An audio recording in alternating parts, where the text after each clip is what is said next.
Do we have too much government? We need to put people ahead of corporate profits. This system is so lopsided. This threat is a real threat to democracy. And I think that's really important. That's something we haven't been doing in this country for a long time. Where do you start? What do you do? How do you do it? Access to Democracy and other Eagan community television programming is supported by Thomson Reuters, makers of Westlaw Next and based in Eagan. Through Westlaw Next and other innovative online services, Thomson Reuters is the world's leading source of intelligent information for businesses and professionals. Online at thomsonreuters.com. And by U.S. Federal Credit Union, the member-owned financial institution offering service, value, and experience you can trust to the greater Twin Cities community.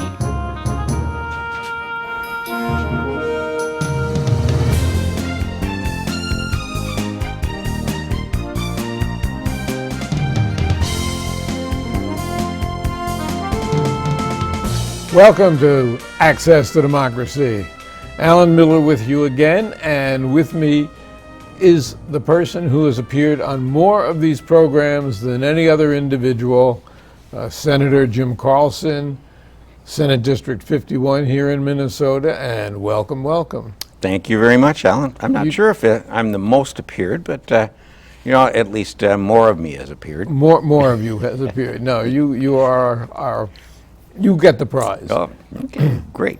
You had a great garden party last night.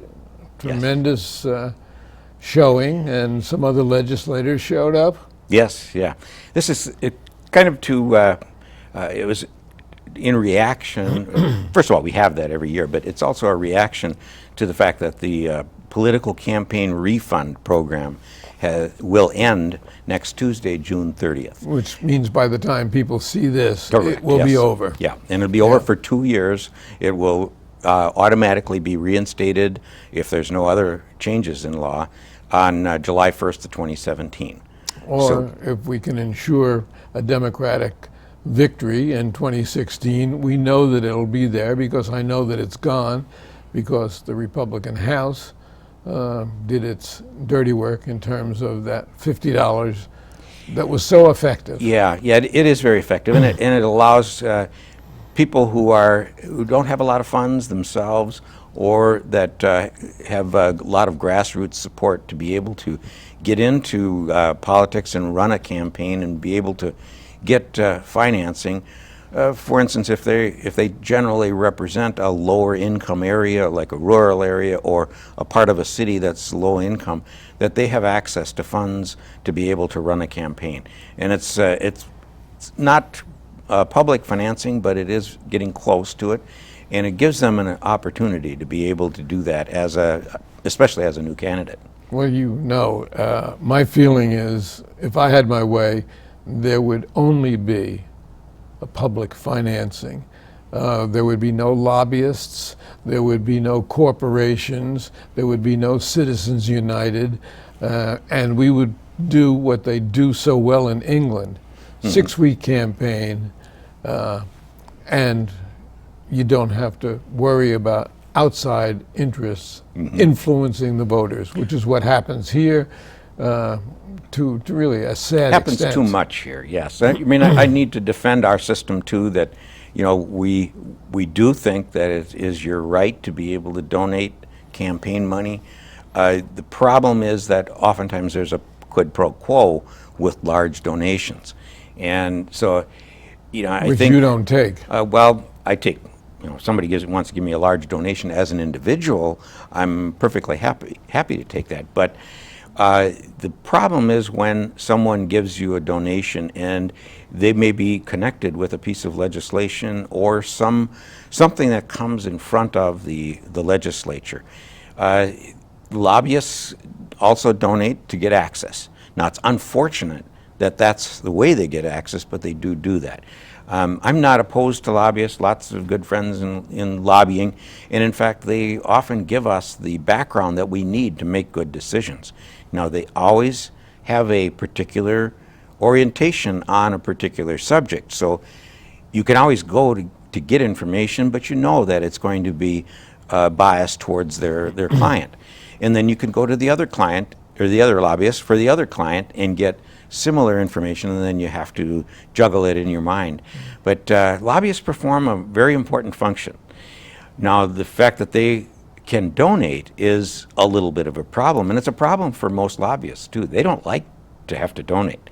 They don't like to have to pay to get access. No, being paid to represent a viewpoint is one thing, but being paid to represent a viewpoint and getting the feeling that you have to give money on top of it is an uncomfortable situation, and it's really an inappropriate situation. I think so too. Whenever a lobbyist donates, for the most part, you have to assume that 95% of them are to get some kind of access, to get some kind of favorable outcome in a piece of legislation.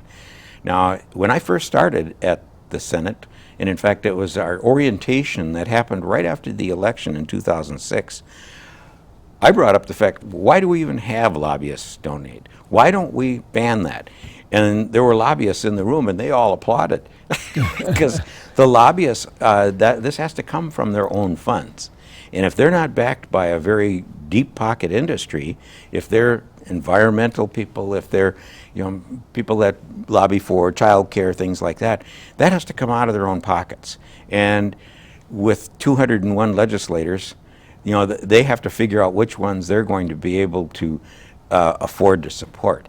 So in that case, I think that perhaps we should give them a little slack, because they do perform a very important function of giving us information and sometimes of supporting the bills that we want to support. And they go out and get other supporters, and they will testify at committees, things like that, from a very high level of information.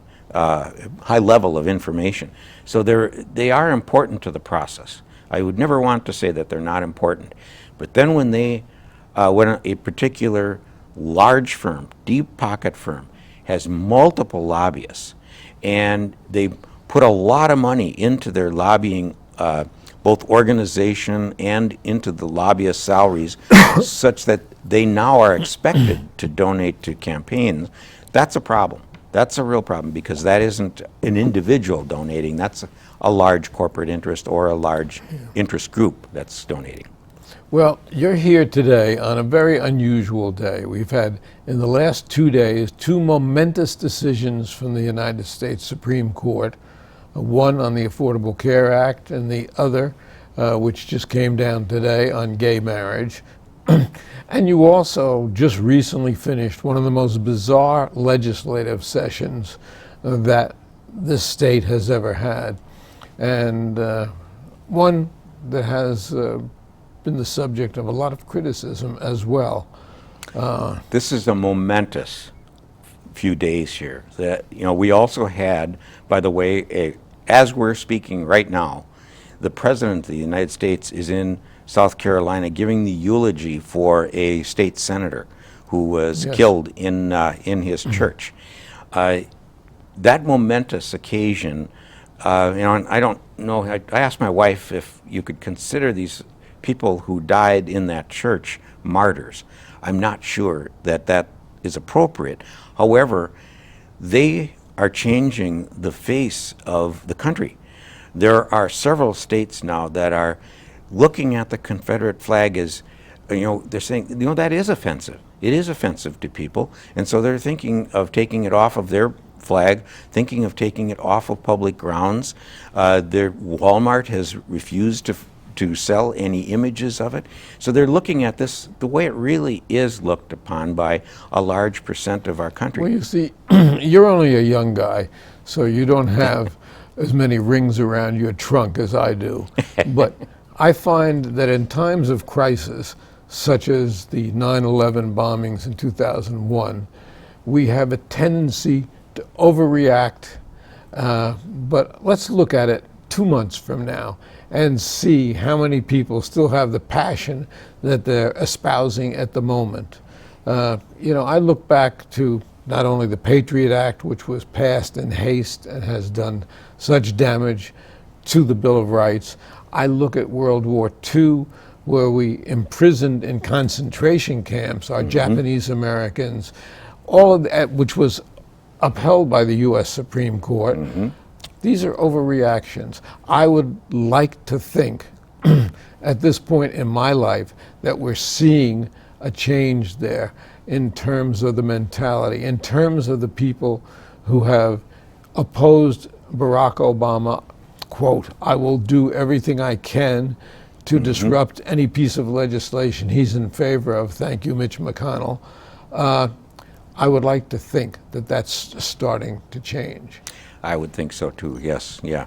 There's, like you say, the decisions in the last 24 hours here where we've had the ACA upheld and we've had, I'm not sure how many votes, but it's getting close to 75 total votes now in the House of Representatives to repeal the ACA. We've had movements in the Minnesota legislature to repeal the ACA. We've had people that have spoken against it continuously. Most of that is campaign rhetoric, but it's a waste of time because this has now been upheld in at least, I think it's been 2 major decisions and maybe another lesser decision, that this is the law of the land and it is constitutional and it does good for the United States. John Boehner is quick to say, I'm going to work to see how many ways we can affect it and change it, et cetera. And he's not speaking of changing it for the best. I mean, Social Security has had many tweaks over the years, but the fact of the matter is that's what happens with a momentous piece of legislation. And we will see. Well, that's what was disappointing yesterday morning when I read a op-ed from John Klein. John Klein immediately came out and said that this is bad law and it should be repealed. And I'm surprised. Maybe I shouldn't be surprised because he is a member of the House that has voted to repeal it so many times. But I would think that that maybe a little bit more, let's say, reflection should happen before one comes out and makes that statement that we're going to try to repeal it now. We have to work even harder. And of course, John Klein gets insurance through Congress. He has his pick, and we pick up about 80% of the cost of the insurance for all these congressmen and senators who have it for life. And it seems to me so hypocritical. It seems hypocritical for somebody who is getting a pension for being in the Marines for 25 years and whose wife was also an officer for 25 years and who's earning a salary of $170-some thousand a year, and on top of that is getting their health care at an 80% discount or a 75% discount, to be opposed to these things. Well, I guess I'm going to disagree with you a little bit in that all of Congress people's health care is paid for by the government and the taxpayers, because what they contribute as a employee contribution is part of their salary, also contributed by the taxpayers. I never looked at it like that. You have to look at this. It brings up what Governor Dayton often says, that these are the people who hate government so badly, but yet they all want to work for government. They all want to work in it. And they all do, yeah. Yes, yeah. And so, I went, actually, my first couple of years at the Senate, I didn't take the Senate health care because I'm a retiree of 3M, and I pay into my retirement. I pay into my health care from 3M. In fact, I still do have some of it, but 3M made a change in their retiree health care system, and so I did. And in fact, you can't take advantage of it if you're still working. And so I was still working in the Senate, so now I'm actually forced to take the Senate health care. But I do have extra coverage with 3M yet as a retiree. So the state didn't put any money into my health care my first term. That was all paid for by me. And and I do get pension I will get a pension from the state, but that's contributed by my salary. And of course, I think everyone knows that we don't get a lot of salary, so we can't put a lot to our That's one pension. of the things that people don't understand when they refer to Social Security as an entitlement. It's not an entitlement. An entitlement is where you get something where you didn't contribute to it. Social Security means all your life the government is taking your money and investing it, and in fact, if you added up the interest, generally what people get back is not nearly what they have paid in over a lifetime, or pretty close. Yeah, well, and you always have to remember there's another angle to it. Social Security is not only a pension program, and it's a pension program that does not have a balance for you.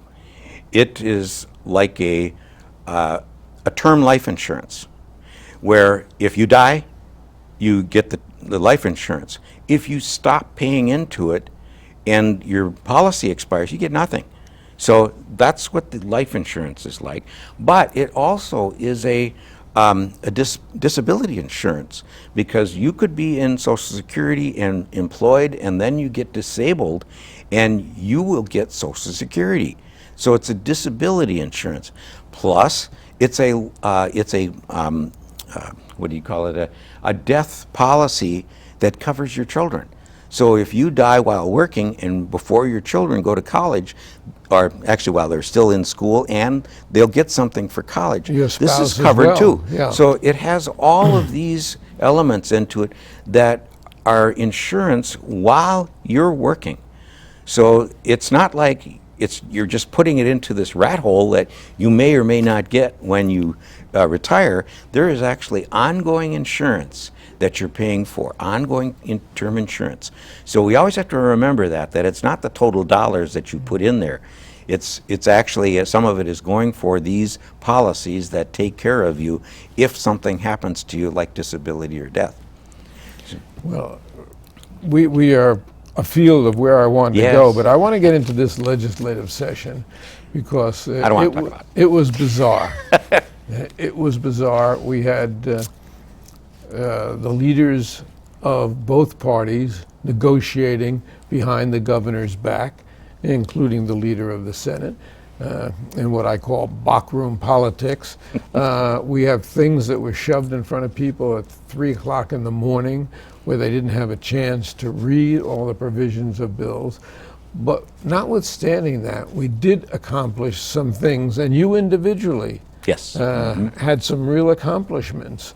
So let's talk about the upside of it and not that really, really despicable downside. Well, first of all, I do want to make a comment about the downside, and that is that there are things that are being discussed.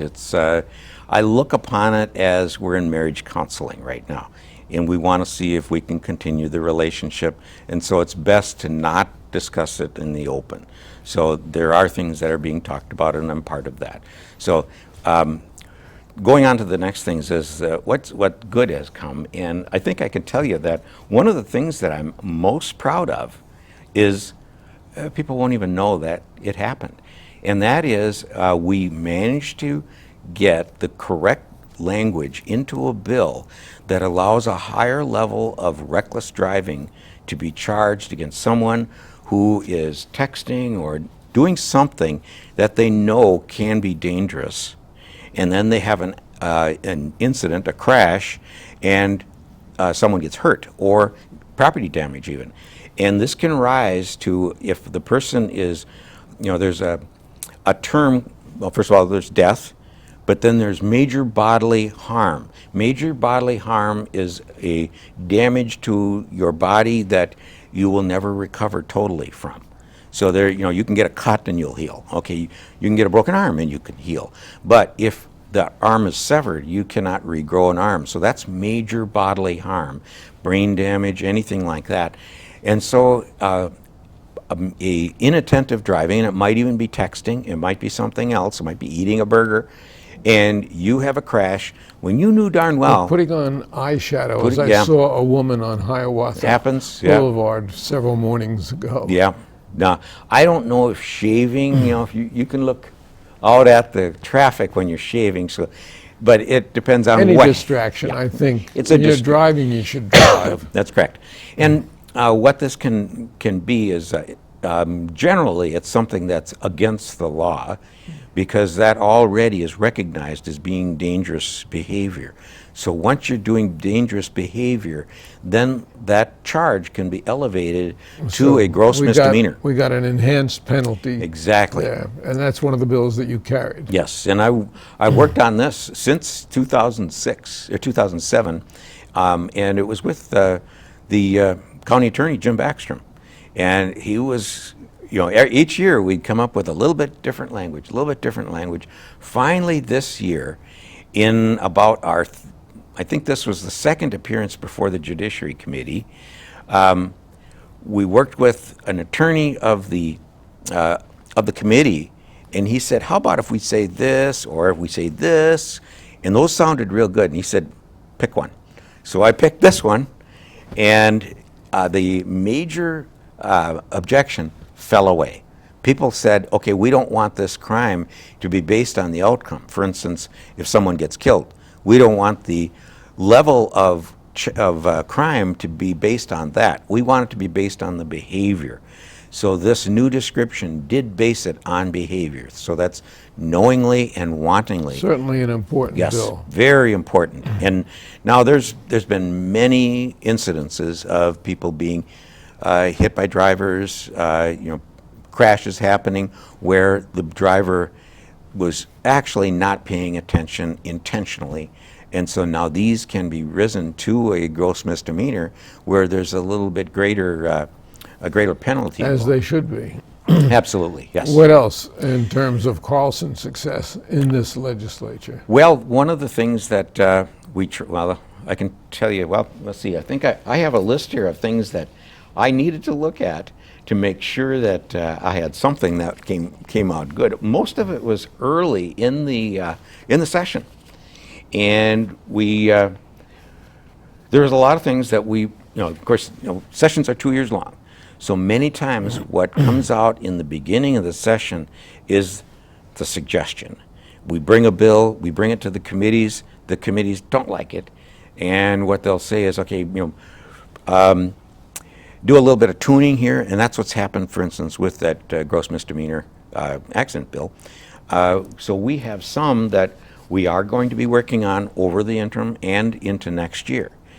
For instance, we've got a campaign finance bill that we'd like to try to get through yet. I did have one campaign finance bill that we did get through, which I'm very proud of, even though there was a lot of opposition, and it was wrong-headed opposition. Some people thought that this was something that was going to get rid of free speech, and it has nothing to do with free speech. It really is helping groups define what what is allowed and what isn't allowed in campaign finance reporting. We did get that through. We called that the Campaign Finance Agency Bill, and that was a clarification bill. One of the things that I did manage to get through was some money that was provided for the East African Women's Shelter.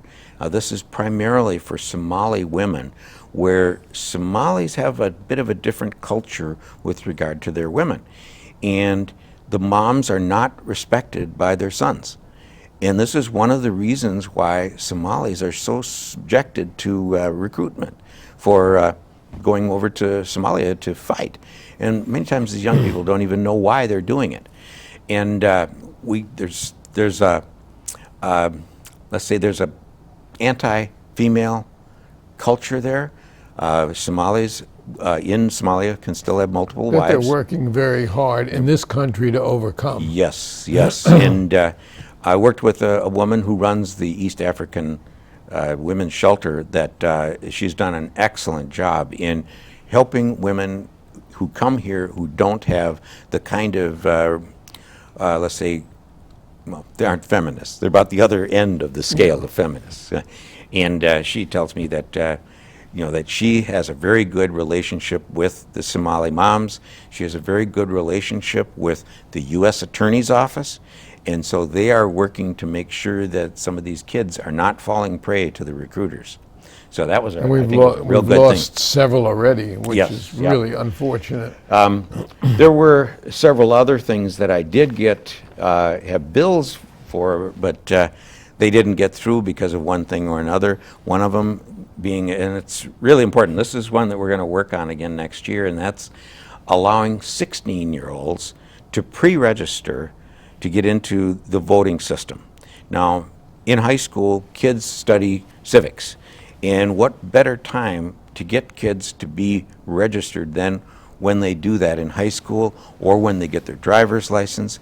And you know, the opposition is very upset with this. They think that this is just another way to get Democrats registered. I can't understand why people would be opposed, and I have to look at the Republican Party, and I have to look at the people who are running for president, why they would not want every eligible voter to be able to vote. And we see it time and again, and we see it here in the state. And the fact of the matter is that our new Secretary of State, Steve Simon, is picking up where Mark Ritchie left off, and he's working very hard on Yes. ways to get everybody to vote. Now that is a no-brainer. Yeah. That should just pass without any opposition. It should. It's already in 17 other states. And by the way, we already allow high school kids that are 16 and 17 to be judges in our elections. So if we're talking about people not voting correctly, we've already opened that door. And I'm not going to blame it on the Republicans. It's a faction. No, of I'll people. do that. Well, the reason I say that is Dean Erdahl, Republican in the Minnesota House, was my co-sponsor. He was the sponsor of the House companion bill. And he came to me and talked to me on the Senate floor one day, and he said, well, first of all, we talked on the telephone, and he said, I don't know if I can get it through my caucus without changing it to 17, modifying it from 16 to 17. And we agreed, okay, feel free, go ahead. And then that'll make the two bills different. And when they come to a conference committee, then we can be able to conference it back to 16. Now, that was our plan. And then he came over to me in the Senate just almost at the end of the session, and he said, you know, I just can't get my party members to agree to this, even though... Down to our last minute already, believe it or not. Even though Republicans are the largest group of under 20-year-olds that are not registered. So, and he said, I try to explain that, and I can't seem to get it through to them. Well, maybe there's light at the end of the tunnel. Yeah. The second session also will have a lot involving finances. The amount of our surplus is probably going to go up based on what I see. Yes, we're doing very well. Let's not give it all back. Let's put it into the roads. Transportation certainly came up short this time. Local government, and I see that we're out of time. Should we go another hour? LGA took a break. Anyway, Senator Jim Carlson, as always, thank you so much. We got to continue this shortly. Thank you, Alan.